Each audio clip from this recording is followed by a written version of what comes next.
The resurrection is absolutely impossible if there is no God. The resurrection was a miracle. It is an event that has absolutely no natural explanation. Before we get into this series, we must determine if there is a God. Now is my time to shine. Let's go. When your time comes, don't postpone it. When others doubt it out, you don't condone it. Truth be told, yourself is your toughest opponent. When your moment comes, grab hold and own it. Never let go, stand tall and hold tight. Overcoming obstacles is the objective in life. Doubters all the night, and now to them you shine bright. What's up, everybody? My name is Jay Wilson, aka Mr. Truth Be Told to you. And here at the Truth Be Told Project, we want to teach you to live according to your intended design. This video is first in a series of videos on the historicity of the resurrection, but I thought it absolutely unnecessary if I cannot establish the fact that there is a God. Now, this video will engage those that are open-minded and curious about the existence of God, and that are curious about the historicity of the resurrection of Jesus Christ. Some people are closed-minded. They have determined that whatever proof they see, they will ultimately reject it. They don't care. They have already made their mind up that they are not going to believe.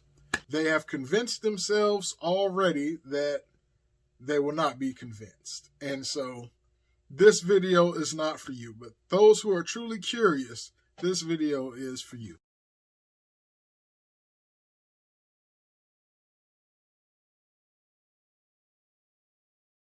What do I mean by proof? Now, a lot of people believe proof is limited to something you could put in a test tube, or you can examine under a microscope, and that's it.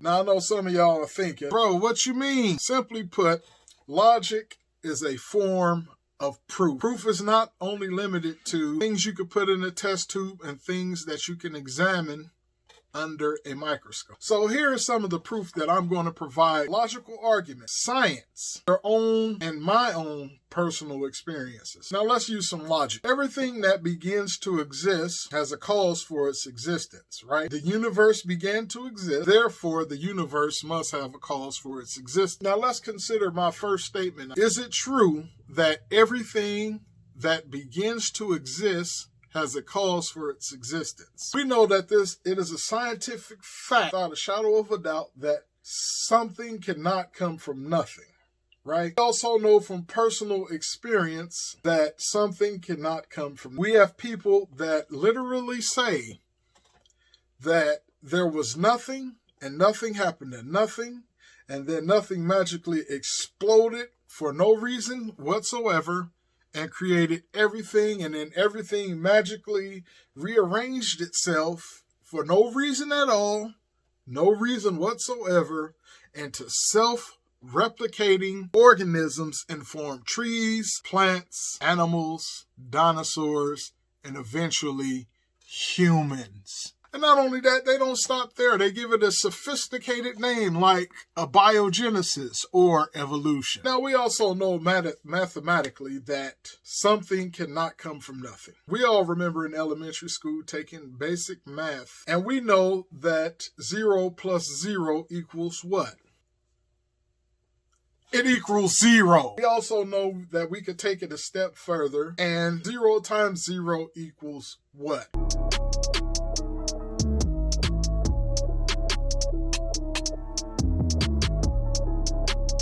Good.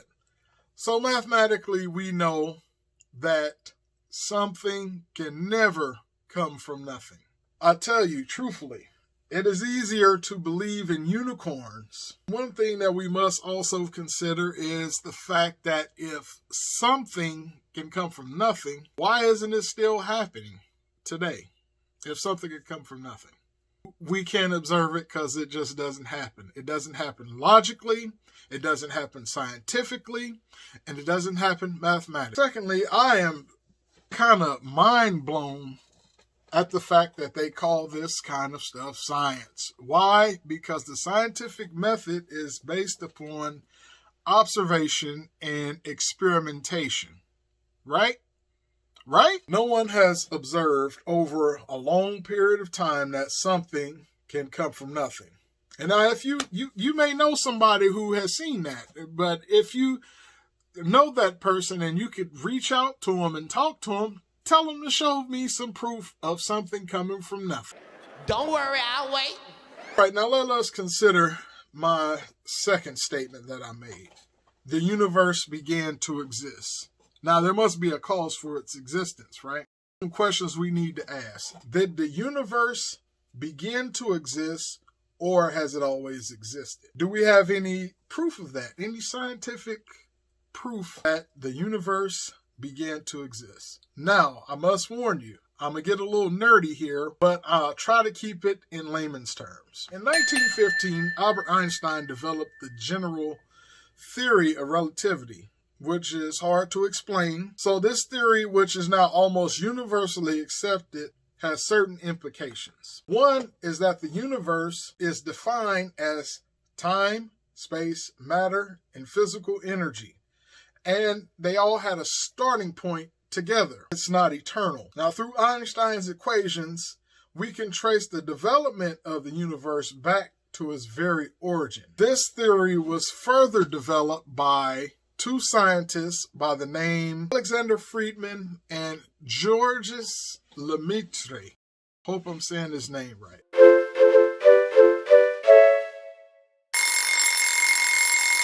The Big Bang Theory. So I can hear some of you asking now, with it being scientific and you being a Christian, do you really believe the Big Bang? And the answer is yes, I do.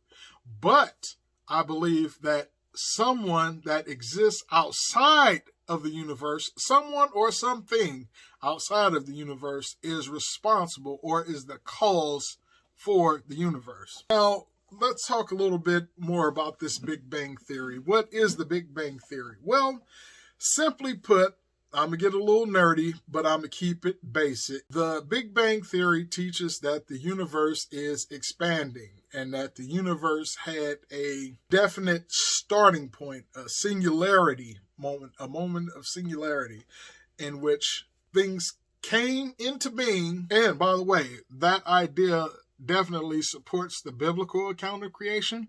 Now, to counter the Big Bang Theory, to counter that model, the late Stephen Hawking, another scientist, came up with the multiverse model. And then the multiverse model, he claimed that there could be multiple universes. But there is no proof that there are multiple universes. He wanted to kind of get away from the implications of the universe having a beginning, because the universe, in order for it to have a beginning, it must have a cause. So he wanted to get away from that idea. So he came up with this multiverse model, which has not been proven to this day. And even if there were multiverses, those multiverses would have also most likely had a beginning. Also, another thing that the second law of thermodynamics teaches us is that things wear out. The universe is running out of usable energy. Scientists believe that one day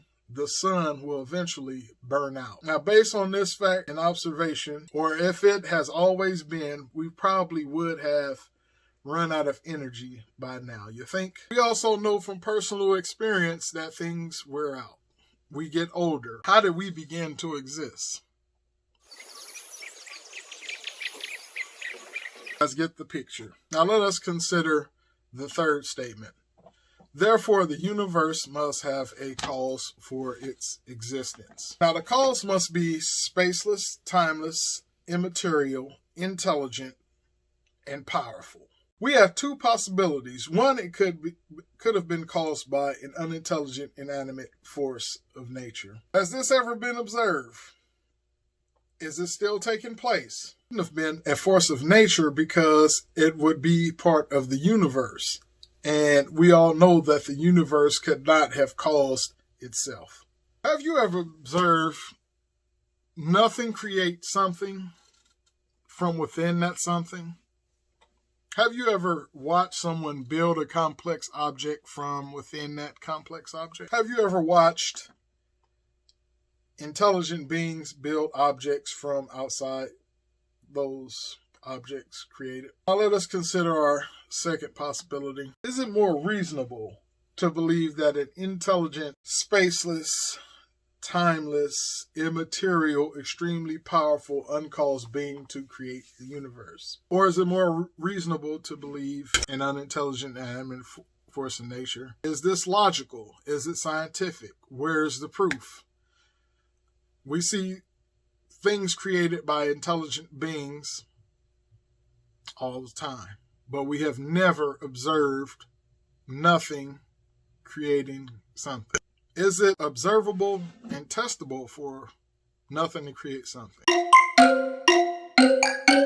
Can the scientific method be utilized to come to the conclusion of either an intelligent, powerful being or an unintelligent, inanimate force of nature to create something? It's on you to decide which is more reasonable or scientific. Now, I could hear someone asking me, if everything that has a beginning has a cause for its existence, what caused God to exist? And the simple answer is this. This only applies to things that have a beginning. And we all know that God has no beginning. God has always existed. He is timeless. Remember that the cause must be timeless. It must exist outside of the thing that is caused. The creator must be intelligent, spaceless, timeless, immaterial, and extremely powerful. God. Does the universe stand alone, or is it sustained by something immaterial outside itself? Why are we still here? If everything came to be by random chance, are we still being sustained by random chance? There is zero chance of that happening. Truth be told, you got a better chance of hitting the lottery. Ching, ching. Now, in closing, let us consider one more thing. Imagine going to a local car show and you see the new plush, pretty, shiny, new 2021 Cadillac Escalade sitting there looking nice, ready for a new owner. Is it logical to conclude that some random, unintelligent force of nature put that fine piece of work together?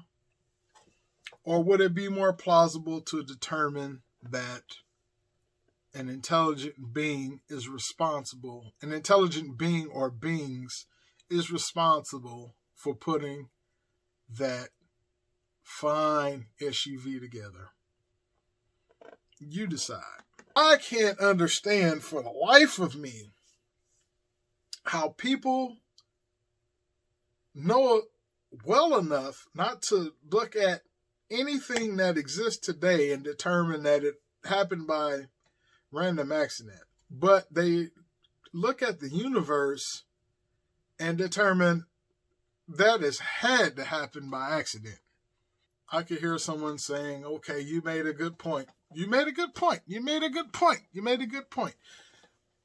But how do we know that the cause of the universe is the God of the Bible?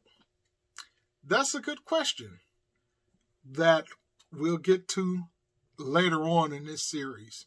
Now, if you liked it, I want you to go ahead and hit that subscribe button, comment, share, hit the notification bell so you can get all the content coming out.